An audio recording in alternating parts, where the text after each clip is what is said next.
ورجعنا لكم مرة تانية نتابع حلقتنا في لينكات بلس، حلقة مختلفة جدا ومعانا فريق مهم جدا جدا، وانا مبسوط جدا ان انا معاهم النهاردة. معانا النهاردة فريق البوتشي. انا برحب بيكم معانا النهاردة في حلقتنا وسعيد جدا ان انا قاعد معاكم النهاردة. في البداية خليني اسأل محمد، يعني ايه بوتشي او منين جات لك فكرة بوتشي؟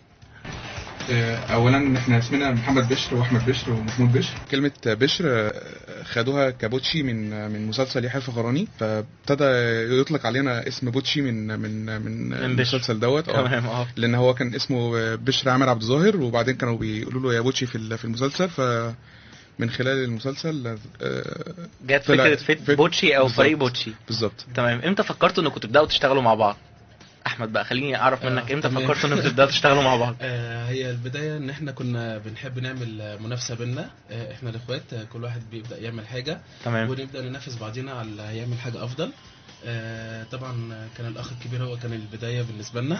تمام. ويبدا حد بقى اللي هو تقدروا تعملوا دي، تقدروا تنافسوني في دي، وبدانا نتعلم. مين اول واحد فيكم بدا يشتغل افتر افكت؟ هو انا فعلا ابتديت انا اللي ابتدي بالافتر افكت. ما ابتديتش افتر افكت، ابتديت مونتاج الاول، وبعد المونتاج دخلت في الافتر افكت.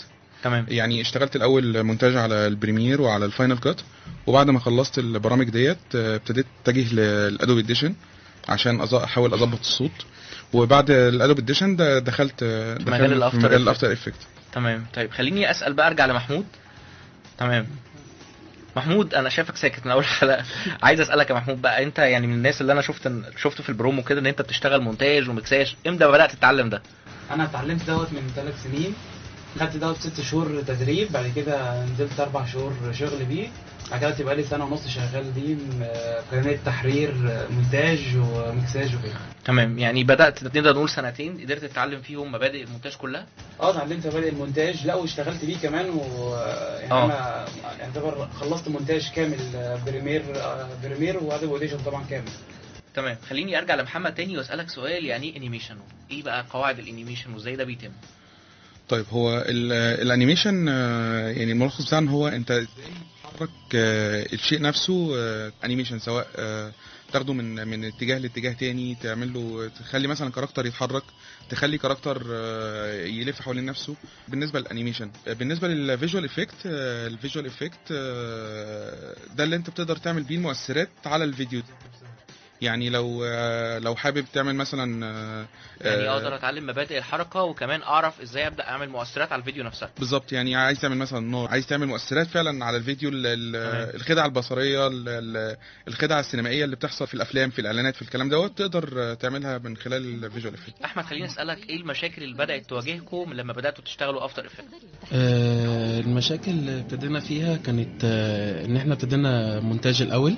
برنامج البريمير كان برنامج بالنسبه لنا كان بدايته كانت بسيطه، اتعلمناه ودوسنا فيه شويه عشان نقدر نتعلمه اكتر، نقدر نمنتج بيه ونقدر نظبط بيه الصوت. بعد كده دخلنا على برنامج الافتر افكت، محتاج دراسه اكتر ومحتاج ان الواحد يتعمق فيه اكتر.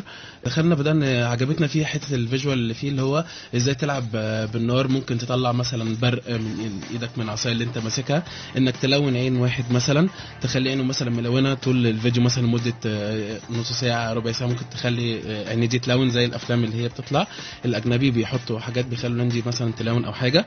عجبتنا حته الدخان السموك اللي بيطلع، النار اللي بتطلع، ان هم بيعملوا حاجات زي الانفجار والكلام دوت. بدأنا نتعلم بقى الحاجات دي، وبدأنا نتعلم الافكتات المتواجده والبلاجنز المتواجده في الافتر افكت. في البدايه خليني ارجع لمحمد واقول له انت دلوقتي مستفيد ايه لما بيكون في فيديوهات ليكم موجوده على اليوتيوب او الكلام ده؟ انت كبوتشي استفدت ايه من الموضوع ده؟ طيب، عشان فعلا الناس تتقدم وعشان احنا كمان نتقدم لازم نعلم غيرنا، لازم عشان نعرف حاجه جديده لازم نفضل اللي عندنا للناس اللي هي المبتدئه، نديها المعلومات اللي هي فعلا تساعدها ان هي فعلا تشتغل بالبرنامج، عشان احنا نعرف الجديد. لو احنا فضلنا نشتغل باللي احنا عارفينه بس، لا هنقف.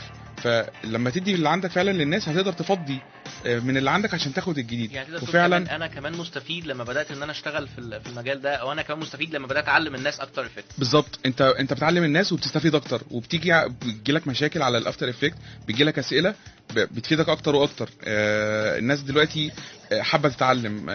الناس دلوقتي لازم يعني تطور من نفسها فعلا عشان الدنيا تقوم. فدي حاجه من الحاجات فعلا ان احنا بنحاول نعملها عشان فعلا نطور من الشباب ونحاول نخليهم يدخلوا في مجال شغل الموشن جرافيك. احنا اصلا هدفنا ان احنا نطلع 5000 متعلم موشن جرافيك للافتر افكت، بحيث ان هم يلاقوا وظائف بره فعلا تقدر تاهلهم في الشغل الافتر افكت. خليني اقول لك دي حاجه رائعه تمام، ان انت تعلم الناس وانك تطلع منهم كمان حاجه حلوه قوي، وهم كمان كتير بيكونوا مستفيدين. خلينا نرجع لاحمد واسالك يا احمد، ازاي بدات بقى افتر افكت؟ قول لي اشتغلت فين قبل كده وازاي وصلت بقى لافتر افكت؟ تمام. انا ابتديت افتر افكت في سنه 2009. كنت باخد دورات قبليها بسنتين. ياما كنت في الجامعه ثالثه ورابعه. البدايه ليا كانت في شركات الميديا برودكشن. نزلت في 2009. قعدت 6 سنين فعلا دايس في حوار البريمير والافتر افكت والبرامج الميديا عامه. بعد 3 سنين بس ما ابتديت في شغل 2 دي، حبيت ان انا اخش كمان اشوف المجالات اللي هي فيها ال 3 دي والثلاثي الابعاد، وبدات اذاكر الحاجات دي برضو، وبدات اهل نفسي ان انا اقدر اشتغل في اي حاجه فيها تاثيرات وحاجات فيها حركات، لان كنت بحب المجال ده جدا. تمام. محمود خليني اسالك بقى سؤال مهم جدا، وبالنسبه لتعليقات الناس على اليوتيوب على الشانل بتاعتكم او الناس اللي الفيديوهات بتشوفها، ايه اغرب حاجه او اصعب حاجه قابلتكم؟ هو احنا جالنا نوعين طبعا من التعليقات. في تعليقات كانت الناس بتقول لنا ربنا يوفقكم وكده، في تعليقات كانت غريبه شويه بس احنا قدرنا نسيطر وكده. في ناس طبعا سالتنا عن المعلومات جوه البرنامج تاني وتغيرات وحاجات زي كده. نرجع لمحمد تاني واسالك سؤال مهم قوي.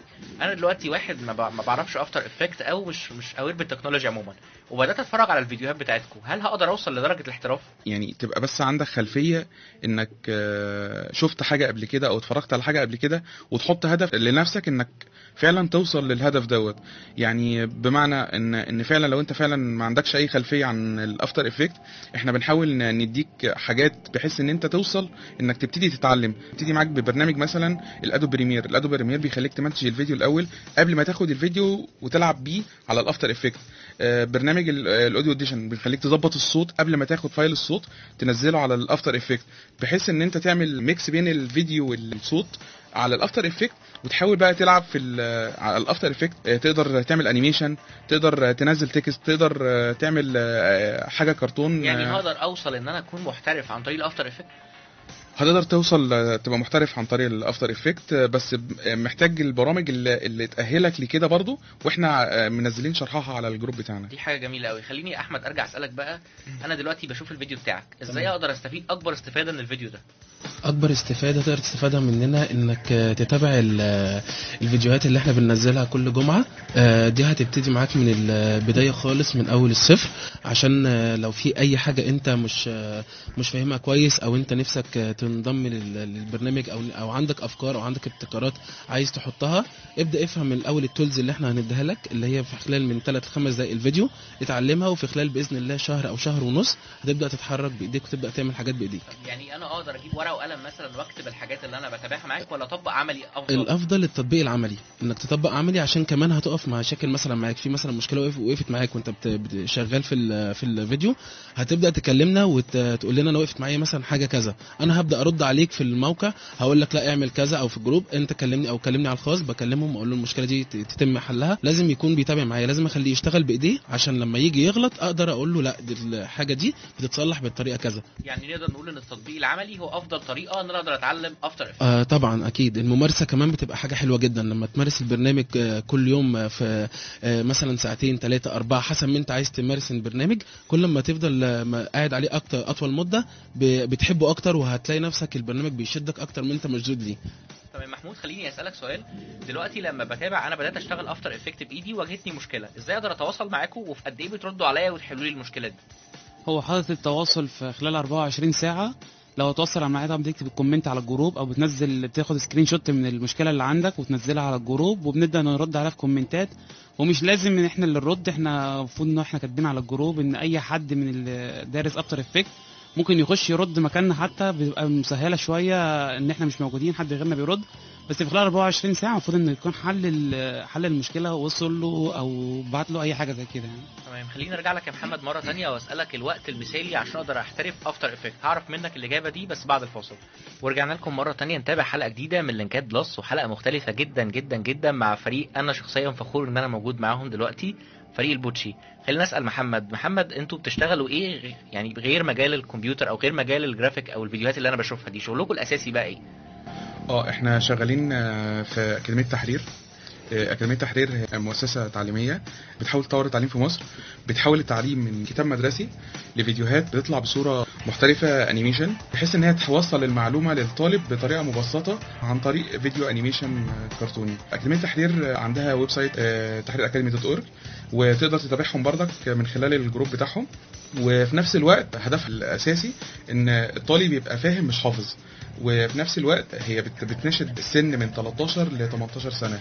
تقدر أي حد من سن 13 ل 18 في إعدادي أو في ثانوي يدخل يتابع أكاديمية تحرير، هيلاقي المنهج بتاعه الدراسي موجود بشكل مبسط جدا ويقدر يستفاد منه. وهيشوفوا برضك ازاي تدمج الانيميشن مع التعليم ذات نفسه. يعني هتشوف التعليم بتاعك قدامك عن طريق فيديوهات معمول لها انيميشن، ويعني هيحب الموضوع قوي. بالظبط. تمام، خليني ارجع لاحمد بقى واسالك سؤال مهم قوي بالنسبه لتصميم الموديل والشغل اللي انت اتعلمته في الافتر افكت. تمام. في البدايه ايه الصعوبات اللي واجهتك عشان تقدر تخش المجال ده؟ وشايف لو حد بدا المجال ده جديد او حب يخش التراك ده ازاي يتفادى الصعوبات دي؟ تمام. المفترض ان الواحد لما بيجي يبتدي، انا ابتديت ببرامج المونتاج. كانت الصعوبات عليا في الاول كانت اللي هو ازاي تكون سريع جدا، ودي حاجه مطلوبه جدا في الشغل. كمان بتلتزم كمان بوقت تسليم الشغل. يعني مثلا لو معاك البروجكت ده المفروض بتحدد انت هتخلصه في قد ايه. ما ينفعش تكون حاجه اسمها انت شغال وخلاص، او البروجكت ده خد راحتك فيه. لا، البروجكت ده المفروض بتشتغل فيه وبتدي كمان التايم اللي هو انت هتخلص فيه. دي كانت اصعب حاجه، ان انا بنظم بس وقتي، ان انا اعرف البروجكت ده امتى اخلصه، مثلا في 3 ساعات، في ساعتين، وامتى البروجكت ده ممكن ياخد يوم او يومين او 3. دي كانت من الحاجات الصعوبات اللي قابلتني في البدايه خالص لما جيت ابتديت البرامج الانيميشن وكده. خلينا نرجع لمحمود بقى واسالك سؤال مهم، عشان في ناس كتير بتسال على موضوع المونتاج والشغل اللي انا بعمله على المونتاج.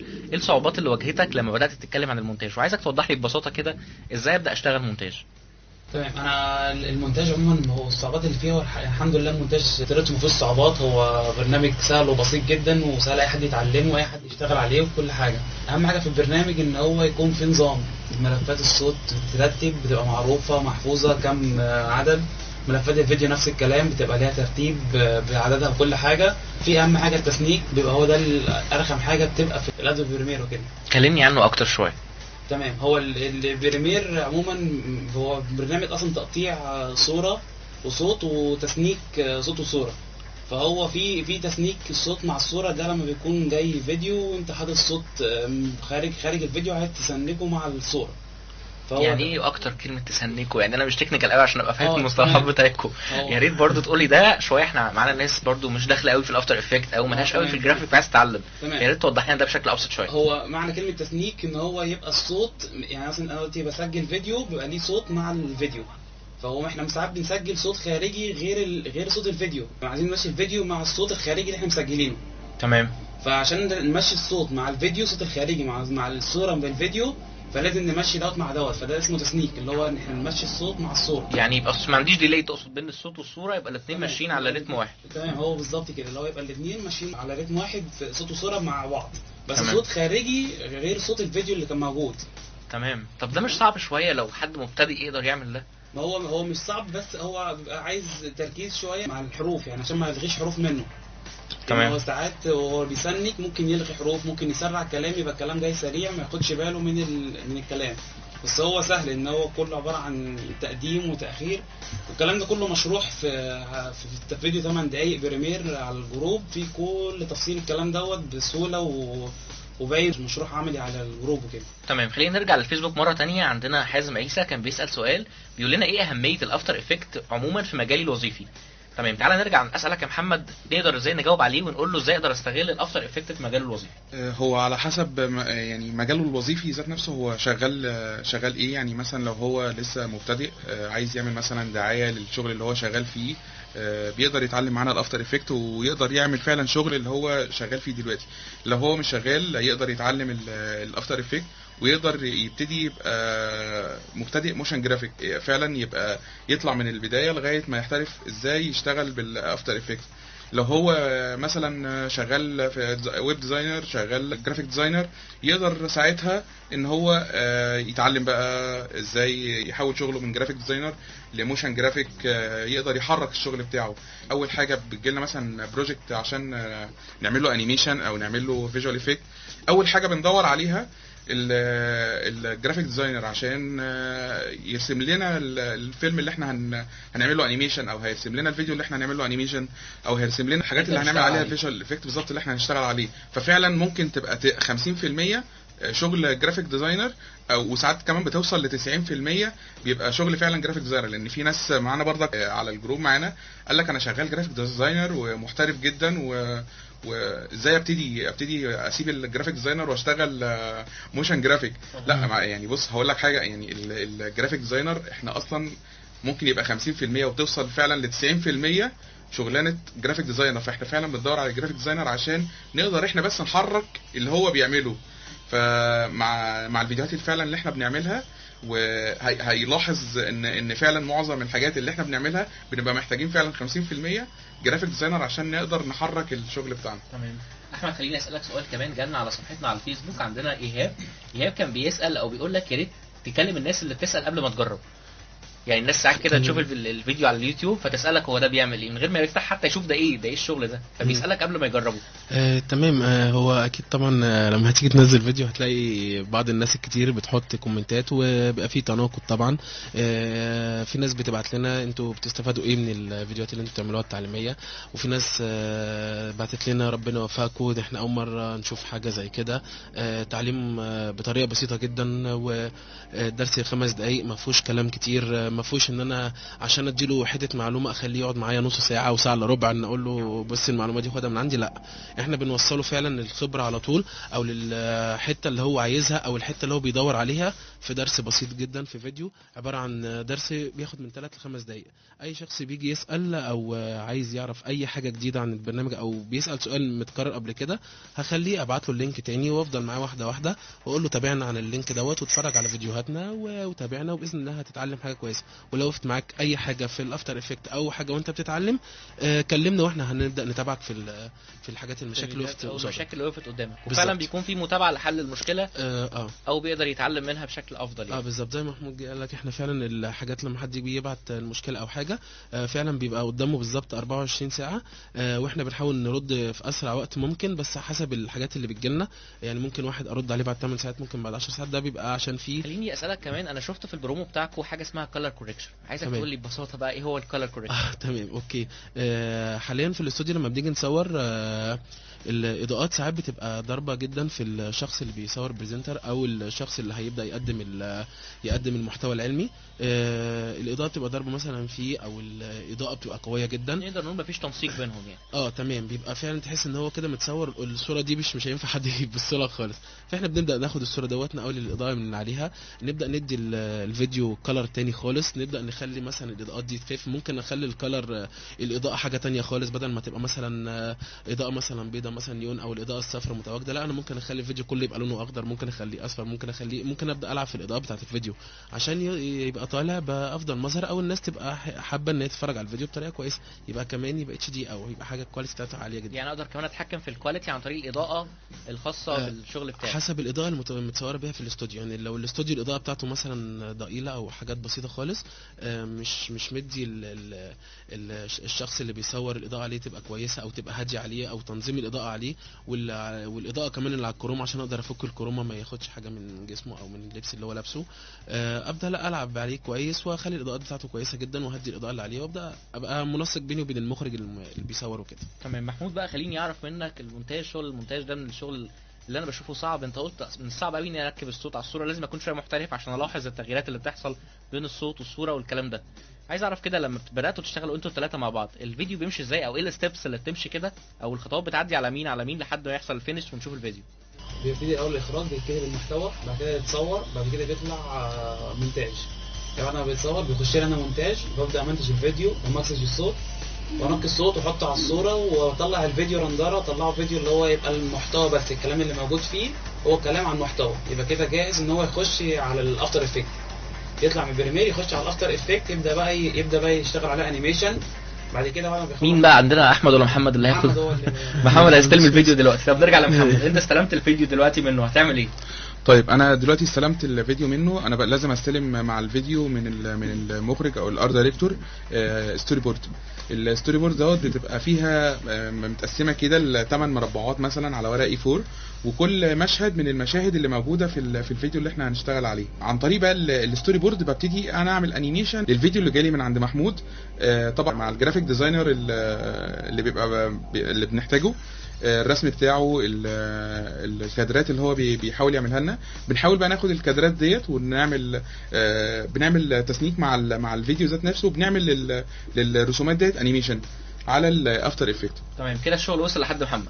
تمام. ايه بقى اللي هيحصل بعد كده؟ يبداوا ياخدوا الفيديو التعليمي او الفيديو اللي احنا بنعمله دوت، ولو في اي مثلا تعديل او حاجه بيبدا يرجع لنا مثلا تاني، محتاجين مثلا يغيروا انيميت معين، اقدر اعدل في الكلام ده بعد ما الفيديو يتقفل بتاعنا ونقدر ننزله. تمام. بس بيبقى قبل الريندر ممكن اديله مثلا ريندر لو كواليتي، حاجه قليله خالص جدا، وابدا ابعتها له يتفرج عليها، عشان لو مثلا في حاجه عايز يغيرها، او المخرج مثلا شايف ان ممكن حاجه عايز تعدل او انيميت جديد عايز يحطه، فبنبدا نتعامل معاه بان الحاجات اللي مطلوبه تاني تتغير او تتعدل. نفكر الناس مره تانية بسؤالنا النهارده، قلنا امتى شركه ادوبي طرحت اول فيرجن من برنامج الافتر افكت اللي بنتكلم عنه. خلينا نرجع لمحمد مره تانية. محمد، انت اللي بدات فكره بوتشي وانت اللي اسست الفريق وبداتوا انكم تشتغلوا مع بعض. كلمني في البدايه، انت كنت بتعمل ايه قبل كده وازاي خدت الخطوه دي وبداتوا تشتغلوا؟ طيب اول ما ابتديت مونتير، كنت بعمل مونتاج، ومن خلال المونتاج دوت ابتديت اتعرف على برامج تانية زي برنامج الاوديو اديشن عشان اضبط الصوت واسنك الصوت مع الصوره. لو انا مثلا بصور حد بيتكلم لازم اسنك الصوت بتاعه مع الصوره، لان الصوت بيبقى جاي لنا فايلات لوحديه والفيديو بيبقى جاي فايلات لوحديه، فبحاول اسنك الصوت مع الصوره بحيث ان ما يبقاش فيه ديلي في الصوت مع الصوره. ابتدينا عايزين نعمل انيميشن على الفيديو، ابتديت احاول ادخل في برنامج الفلاش، اتعلم شويه فلاش، ما دوسش فيه قوي. دخلت اتعلمت الافتر افكت. من خلال الافتر افكت انا ازاي بدات تتعلم الافتر افكت؟ ما انا هقول لك، انا ما قول لي السر بقى. اوكي طيب خلينا ابتدي لك من المونتاج الاول.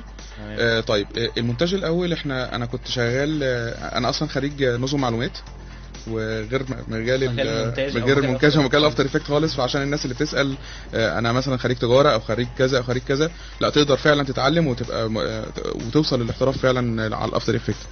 اول حاجه انا كنت شغال، كنت اي تي اصلا، بنعمل حاجات للماك سواء هاردوير او سوفت وير. وبعدين اتنقلت للمجال دوت في شركه دعايه واعلان، ابتديت اشتغل فعلا مونتاج. بعد ما اتعلمت مونتاج، هم كانوا طالبين حد فعلا مونتاج، وانا فعلا كنت اي تي في نفس الشركه. ففعلا قعدت ادور على برامج المونتاج لحد ما توصلت للادوب بريمير. بعد ما توصلت للادوب بريمير قعدت فيه بالظبط 3 ايام متواصل اتعلم الادوب بريمير، وفعلا انجزت الادوب بريمير في 3 ايام. ده بالنسبه للادوب بريمير. جت بعد كده كان في شغل محتاجينه نعمله على شغل افتر افكت وانيميشن وكده، ابتديت فعلا اتعلم الافتر افكت. الافتر افكت بالظبط خد مني اسبوع ان انا اتعلم ازاي اعمل انيميشن بالافتر افكت. اسبوع كامل؟ اسبوع بس مش فيجوال افكت، يعني ازاي احرك حاجه، ازاي اعمل انيميشن للوجو، ازاي اعمل انيميشن للباك جراوند، ازاي لو انا مصور على كروما افصل كروما. كروما هي الحاجه الخلفيه الخضراء اللي بنقدر نفصل منها المشهد عن الباك جراوند، بحيث ان انا اقدر احط اي باك جراوند تاني. يعني زي مثلا لو انا صورتك مثلا على باك جراوند خضراء وعايز مثلا اخلي التصوير دوت وراك مثلا مبنى، وراك مثلا شارع، احنا بنصور في استوديو، بس في نفس الوقت التصوير الفيلم النهائي او الشكل النهائي بيطلع كأنك فعلا متصور في منطقه تانية خالص. ممكن تبقى متصور مثلا في شارع، زي الافلام الاجنبي كلها متصوره، يعني الافلام اللي هي زي 300 مثلا، في افلام اجنبي معموله كتير كروما. على كروما، وبتلاقيه متصور في استوديو، الاستوديو مش كبير كمان يعني. انت بسألك كمان يعني لاي مدى تقدر تتحكم في موضوع الكروما؟ بص، هو الكروما ملهاش حد، انت تقدر تعمل اي حاجه بالكروما. يعني احنا لو انت اتفرجت مثلا على فيلم ماتريكس واتفرجت ازاي بيحركوا الناس بتطير وازاي بتتحرك وازاي بتشتغل، كل دوت متصور فعلا على باك جراوند خضراء على كروما، وبيفصل الكلام دوت وبيحط المشهد كله في مكان تاني عشان فعلا تقدر توصل للتقنيه ديت، او تقدر توصل تعمل حاجه زي كده في للافلام او الخدع السينمائيه. لا، لازم تاخد فعلا كورس فعلا يأهلك لحاجه زي كده، واحنا فعلا في الكورس بنحاول نوصل لحاجه زي كده، وهنشرح ازاي فعلا في الافلام بيعملوا المشاهدات، وهنصور حاجه زي كده، وان شاء الله هنعرضها قريب. احنا منتظرينكم اكيد. خلينا نرجع لاحمد بقى واسالك عن ال 3 دي موديل. تمام. ازاي بقى بتبدا تشتغل في الموديل وازاي يطلع 3 دي بالشكل اللي احنا بنشوفه ده؟ تمام. انا لما جيت ابتديت في 3 دي كان عاجبني قوي ان انا بشوف الحاجات الكرتونيه ثلاثيه الابعاد. كنت باجي اتفرج على الافتر افكت، كنت بحاول اعمل بيه انيميشن اللي هو الحاجات 2 دي. فبدات اشوف الحاجات بتلف، مثلا حاجه بتلف ثلاثيه الابعاد بتلف حوالين نفسها. لما حاولت اعمل الحركه دي على الافتر افكت لقيت ال 2 دي ده 2 دي ما ينفعش يبقى 3 دي او يبقى حاجه مجسمه جدا. فحاولت بقى ان انا قلت لا، لازم اتعلم حاجه مجسمه، حاجه تتعمل كامله. دخلت في برنامج ال 3 دي وبدات ان انا اتعلم ازاي اعمل اي موديلز متواجد قصاد عينيا. يعني لما جيت اتعلمت في ال 3 دي موديلز، لو مثلا شايف مثلا موبايل، شايف مثلا شاشه، شايف مكتب، شايف كرسي مثلا، شايف اي حاجه قصادي، جهاز تكييف، مايك، كل الحاجات دي بتتعمل عن طريق البرنامج ال 3 دي ماكس بتولز بسيطه جدا، بس عايزه اللي هي بتبقى محتاجه مثلا وقت، مثلا تاخد فيه مثلا برضو فيه تمارس فيه زيه زي الافتر افكت، تبدا تمارس تقعد على البرنامج، تبدا تفهم التولز المتواجده جواه، وتقدر من خلال 3 دي تبني اي حاجه انت عايزها في حياتك. عايز تعمل مبنى، عايز تعمل شارع، عايز كل حاجه، يعني انت حط الخيال قصادك واعمل اللي انت عايزه. تمام. يعني اقدر ان انا عشان اقدر اصمم موديل 3 دي اخد وقت قد ايه عشان يطلع معايا الموديل بروفيشنال؟ تمام. انت عشان تشتغل موديل 3 دي لازم تبقى عارف برضو التنظيم الوقت بتاعك، الحاجه دي هتاخد منك وقت قد ايه، ازاي احكم ده؟ دي مع الخبره. يعني انت دي مفيش حاجه تقدر تحكم عليها بسرعه، اللي هو انا الحاجه دي ممكن تاخد مني ساعه او ساعتين او 3، الا لو اذا اشتغلت فيها وحققت حاجه بايديك او عملت كونسبت كامل بايديك. لو مثلا عملت مثلا حاجه مثلا زي مثلا الميكروفون مثلا قصادنا، اقدر انفذه ازاي، اقدر اعمل الفلتر بتاعه بنفس الماتيريال بتاعته، ازاي اقدر اعمل السلك دوت، ازاي اعمل مثلا ترابيزه، مكتبه، كتب. بيبدا اشتغل، ببدا اعرف انا خدت وقت في دي قد ايه، وفي دي قد ايه، وفي دي قد ايه. وكمان ابقى بحسب لنفسي كل حاجه. مثلا عايز اعمل حاجه اوضه مثلا زي اللي انا قاعد فيها، ابدا اعمل الاوضه ديت، ابدا اعمل التلفزيون، ابدا اعمل الحاجات المتواجده عندي في المنزل. دي الحاجات اللي انا ابتديت بيها فعلا. ازاي اعمل نجفه مثلا واعمل سبوتات في الاوضه. كل الحاجات دي دخلتها ان انا اقدر اعملها، وقعدت احسب بقى مدى الوقت اللي انا اقدر اخده وانا بنفذ حاجه زي كده. فلما حد يبدا يديني مثلا حاجه، يقول لي انا محتاج مثلا اعمل مثلا حاجه معينه، او اعمل مثلا اوضه، عايز اعمل اوضه مثلا دي مساحتها 4 في 4.5 مثلا، عايز احط مثلا حاجات جوه الاوضه، عايز ارسمها او اعملها بالثلاثيه الابعاد وتديني المقاسات بتاعتها. الحاجات دي ببدا اخدها وببدا انفذ الحاجات اللي هي المطلوبه منه، وابدا افرجه عليها حسب بقى كل حاجه بتاخد وقت بيها الوقت بتاعها، وببدا افرجه واقول له دي مثلا خدت وقت قد كذا، دي وقت قد كذا، دي وقت قد كذا. بعد الممارسه والكلام ده كله بتبدا فعلا تحدد شغلك ده، كل حاجه من معاك بتاخد قد ايه، الموديلز ليه وقت، الاضاءه في ال 3 دي ماكس ليها وقت، الماتيريال، الفي راي، كل دوت كل حاجه وليها وقتها. حتى الريندر لما تيجي تطلع في الاخر، لو عايز تطلع له في الاخر الفيديو ده في الاخر بيطلع ب 3 دي ماكس، ده ليه وقت برده معين، لازم تعرف قوه جهازك قد ايه عشان تقدر تطلع له الكواليتي اللي هو محتاجها. محمود، خليني ارجع لك بقى واسالك، المونتاج بياخد معاك وقت قد ايه؟ يعني عشان اديك فيديو كده وابدا اعمل له مونتاج احتاج وقت قد ايه؟ هو الفيديو على حسب الوقت بتاعي، مثلا فيديو 5 دقايق او 4 دقايق 10 دقايق، على حسب وقت الفيديو، بحسب المونتاج. غير المونتاج تقطيع تقطيع الفيديو وتجميعه ده بياخد وقت، وفي تسنيك تاني ده بياخد وقت تاني. يعني تسنيك حاجه للفيديو، تسنيك تسريع الصوره او تبطيء الصوره ده بياخد وقت، ومونتاج الفيديو ده بياخد وقت تاني. يعني ده حاجه وده حاجه. بس هو الفيديو في العموم بياخد مثلا لو واحد بروفيشنال بياخد له من ربع ساعه لثلث ساعه، واحد لسه مبتدئ ممكن يبدا في الفيديو نص ساعه، ساعه الا ربع. ده يعني ده بيرجع للشخص اللي بيتعامل مع البرنامج او بيقدر يحكم الصلاحيات اللي فيه على حسب الوقت.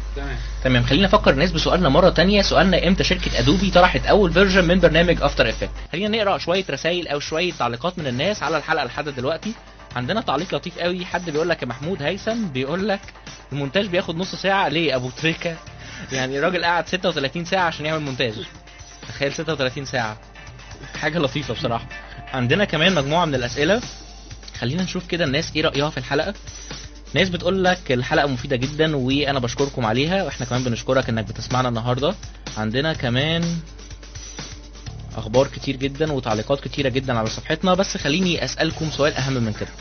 مجال الافتر افكت ده مجال يعني مفتوح جدا واقدر اتعلم فيه حاجات كتير قوي. خلينا نرجع لمحمد، امتى احس ان انا بقيت محترف في الافتر افكت؟ ازاي تحس انك محترف فعلا في الافتر افكت؟ بتحاول تجيب حاجات معموله من افلام اجنبيه، من اعلانات معموله على التلفزيون، وتحاول فعلا تقلدها بالظبط، وتعرف الاعلان ده فعلا اتعمل ازاي. يعني كان في حد كان بيسالنا على اعلانات على الجروب، ازاي الاعلان ده اتعمل. فعلا لو انت وصلت انك ازاي عرفت ان الاعلان ده اتعمل، فعلا ساعتها هتبقى محترف، وساعتها هتعرف باسلوب بسيط جدا تطبق الاعلان دوت او تعمله او كده بابسط حاجه يعني. تمام. عندنا كمان محمد بيسال سؤال حلو قوي، لو انا بدات في مجال الفوتوشوب وبدات اشتغل فوتوشوب، ازاي بعد كده انتقل لمرحله الافتر افكت واتعامل معاه باحتراف؟ خليني اسال احمد، ازاي اقدر اخد الخطوه دي؟ تمام. اللي شغالين طبعا اكيد على البرنامج الفوتوشوب اللي هو الرسم وكده، طبعا ده المجال ده جميل. احنا يعني اغلبيه شغلنا بناخده طبعا من الرسامين، بنبقى قاعدين معاهم، بنبدا ناخد الفكره، ابدا انا اقول فكره، الرسام يبدا يقول فكره، اقدر ارسم كذا، اقدر ارسم الباك جراوند مثلا، اقدر ارسم لك الكاركتر اللي انت عايزه. اذا كنت مثلا حتى هعمل كاركتر على الافتر افكت، انا محتاج اخليه مثلا الكاركتر ده يعمل لي مثلا يبقى سعيد، يبقى حزين، يبقى عايز مثلا رياضي، كاركتر مثلا ولد او بنت. الرسامين طبعا بيبقوا عندهم الحته دي، عندهم الاحترافيه في ديت. ببدا اخليه يقسم لي الكاركتر ده عشان ابدا احرك الكاركتر دوت بالتفصيل، اذا كان مثلا ايديه اللي هتتحرك او رجل الكاركتر دي اللي هتتحرك او العيون او الشعر. فببدا افهمه وهو يبدا يقول لي انا اقدر اعمل كذا، وانا بقول له الافكار اللي عندي وهو يبدا يطلع الافكار اللي عنده. لان حته الانيميت او الحته ان انت تعمل فكره او فيلم مثلا صغير او حاجه اعلان، بتبقى ما تبقاش الفكره من شخص واحد، لا ده انت المفروض انت بتبقى قاعد ومعاك الرسام ومعاك المخرج ومعاك اللي بيكتب الستوري بورد. يعني نقدر نقول ان في كاستنج كامل ورا اعلان انا بشوفه دقيقه. بالظبط. لا ده في تيم لازم يكون شغال في الحوار دوت، كل واحد بيطلع افكاره، وبنقعد كلنا وكل واحد يبدا يطلع الافكار، ونبدا نجمع ونشوف افضل حاجه ممكن تتعمل، ونبدا نعرف الشخص ده هياخد في الشغل دوت وقت قد ايه، وانا ابدا اقول له الشغل ده هياخد مثلا مني وقت قد ايه، ونبدا نتحكم في ان الحاجه دي بتخلص في الوقت كذا. تمام. عايز ارجع على محمد مره تانية واسالك، انا جات لي دلوقتي فكره اعلان او فكره برومو وانا ناوي اعمله، ازاي ابدا ان انا جات لي الفكره، ايه الخطوات اللي انا هتبعها في التنفيذ عشان اقدر اوصل الفكره دي لفيديو ناجح؟ اوكي، اول حاجه بتحاول تكون تيم، تقعدوا تفكروا مع بعض ازاي هتطلع الفكره، ولا انت دلوقتي عايز، انت طلعت فكره عايز تنفذها؟ انا دلوقتي عندي فكره معينه. أوكي. زي اي حد بيدور في افكاره او بيبقى عنده اي مجموعه من الافكار، جت في دماغي فكره اعلان، فكره مجنونه زي الناس، وحبيت ان انا انفذ الفكره دي على الافتر افكت. ايه الخطوات اللي انا هبدا بيها لحد ما اعمل فيديو كامل؟ اوكي، اولا بتقعد مع المخرج، بتقعد مع جرافيك ديزاينر، بتتجمعوا انتوا 3 وبتشوفوا السكريبت بتاع الفكره، بتكتبوا السكريبت او المحتوى. بيحاول دلوقتي المخرج او الرسام بيحاول يحول السكريبت دوت لستوري بورد، مشاهد.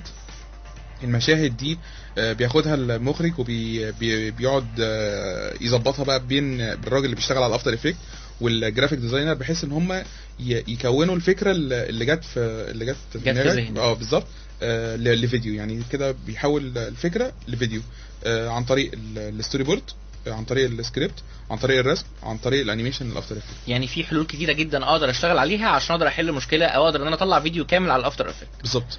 تمام. احمد، خليني اسالك سؤال اهم من كده شويه، هل في برامج بديله للافتر افكت او في برامج تانية احتاج ان انا اشتغل بيها زي الافتر افكت؟ هو اكيد طبعا في برامج طبعا كتير ممكن يستخدموها، بتعمل برضه شغل 2D، بس احنا بنستخدم، يعني احنا مركزين على الافتر افكت. في كميه بلجنز ممكن تستخدمها، في كل حاجه، يعني في ممكن تستخدم فيه كلر كوريكشن، ممكن تستخدم ليه بلجنز متواجده للكلر كوريكشن. ممكن برضه تعمل عليه انيميت للكاركترات، للتكست اللي بتتكتب. مش كل البرامج هتلاقي فيها كل الامكانيه ديت اللي هي تبقى برنامج فيه كميه الامكانيات اللي اللي هو تقدر كل اللي انت في خيالك او في موسوعك ان انت عايز تعمله في الفيديو يتعمل. فالبرنامج ده احنا شايفين ان هو برنامج قوي جدا، والصراحه يعني برنامج ممتع، يعني اللي هيتعلمه فعلا هيستمتع بيه جدا أكيد. جدا عندنا جدا كمان على صفحتنا على الفيسبوك في حد ايهاب بيقول لنا الفريق ده قوي جدا ومن تقدم لتقدم، الرجاله بيحييكوا، واضح ان هو معجب بفيديوهاتكم جدا. شكرا. وشايف في ناس كتير قوي بتشوف فيديوهاتكم على اليوتيوب وبتكون سعيده جدا جدا بيها. تمام. فانا بشكركم على انكم شرفتوني النهارده ولبيتوا الاستضافه. شرف ليا ان انا اكون معاكم. خليني اعرف في البدايه رايكم، راي كل واحد فيكم او كلمه اخيره لكل واحد فيكم على الحلقه النهارده. نبدا بمحمد كده. والله انا عايز اوجه الاول الناس اللي مشاركين على الجروب او البيج بتاعتنا، عايز اقول لهم شدوا حيلكم بجد، عايزين نعمل حاجه قويه جدا الايام اللي جايه، وفعلا احنا عاملين فعلا الجروب دوت عشانكم، وعشان فعلا نوصل لكم ازاي فعلا الناس بتشتغل بالافتر افكت. احنا مش هنشرح تولز بس، لا احنا هنشرح ازاي الاعمال الكبيره اللي في السينما بتتعمل، ازاي الانيميشن فعلا بيتعمل، ازاي بتظبطوا الصوت، ازاي بتعملوا مونتاج قوي، بحيث ان احنا فعلا في الفتره اللي جايه نحاول نشتغل مع بعض على الجروب. وعايز بقى كل واحد معانا فعلا على الجروب، اي حد محترف افتر افكت عارف معلومه ما يبخلش بيها على الناس اللي بتسال اسئله، او الناس اللي لسه مبتدئه معانا، او الناس اللي لسه داخله على يا الجروب. ريت فعلا كلنا نشتغل تيم وورك بحيث ان كل اللي موجود معانا يستفيد من اللي احنا بنقوله. بالظبط، عشان ما يبقاش فعلا الجروب هو كله بيسال وواحد بس هو اللي بيجاوب، او 3 بس هو اللي بيجاوب. احنا عايزين فعلا واحد بيسال و20 واحد بيجاوب عليه. انا فعلا مبسوط ان انا موجود معاكم النهارده. احمد، عايزك تقول لي كده كلمه اخيره في اخر الحلقه.